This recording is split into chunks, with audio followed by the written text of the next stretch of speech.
Welcome to BIMS TV. My name is Sharon Dorsey, and this is BIMS Bites. Today, I'll be biting into coastal geomorphology. The ocean is vast, but it has to end somewhere. Where the ocean collides with the land can be referred to as a coastline. Although coastlines don't always take the form of beaches, this is the landform I'll be discussing today. Specifically, I'll be describing how the ocean influences the shape and profile of a beach. So what is coastal geomorphology, you ask? Since coasts are places where land and sea meet, and geomorphology is the study of physical features of Earth, coastal geomorphology is essentially how the sea affects the physical features of the coastline. The main mechanisms influencing a coastline are wind, waves, currents, and sea level. Wind is caused by temperature changes in air, land, and water bodies. As wind-driven ocean water approaches the shore, friction between ocean floor and surface water causes the water to form at increasingly steep angles, creating waves. Wave height is affected by wind speed, wind duration, and fetch, the distance the wind blows in a single direction over the water. When a wave reaches the coastline, it releases a burst of energy that generates a current, which runs parallel to the shoreline.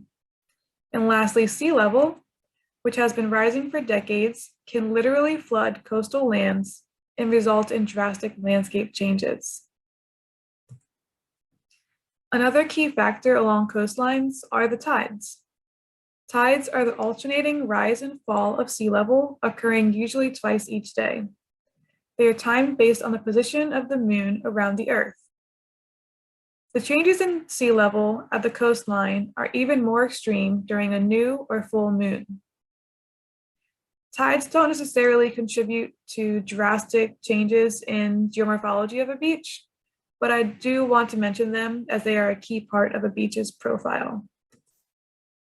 So beaches generally follow different profiles during different times of the year. In the summer months, dunes are typically out of reach of potential erosion, and the berm is situated above the high tide line. In winter months, the berm can be eroded away and sandbars can be formed, which would be regularly flooded during a high tide. High water in this diagram refers to sea level at high tide, and low water is referring to sea level at low tide. So let's get more into these beach features, starting with the dune. Beach dunes occur in a variety of shapes and sizes and are formed from sand blowing directly onto the beach through strong winds that accumulate on vegetation or other structures. A healthy dune system serves as a repository for sand to naturally replenish beaches that have experienced significant erosion from severe storms or similar events. The berm is essentially the terrace of the beach and lies parallel to the shore, usually above high tide line. The lines of seaweed you see in this picture are referred to as rack, so we call that the rack line. This can also get above the berm during extreme weather events and heavy storms. A sandbar is the temporarily submerged ridge of sand that is built by waves carrying sand out to sea. And this can typically be observed during the low tide. And now we'll get into some coastal processes.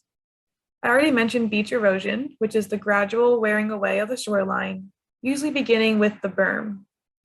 You can see in this picture how there's a steep drop-off from the wearing away of the sand. In this case, destructive waves are slowly taking pieces away from the berm and returning them to the sea. This typically occurs most drastically during rougher weather. This is a natural process, but can also be amplified from over sand driving that loosens the sand and makes it more susceptible to erosion.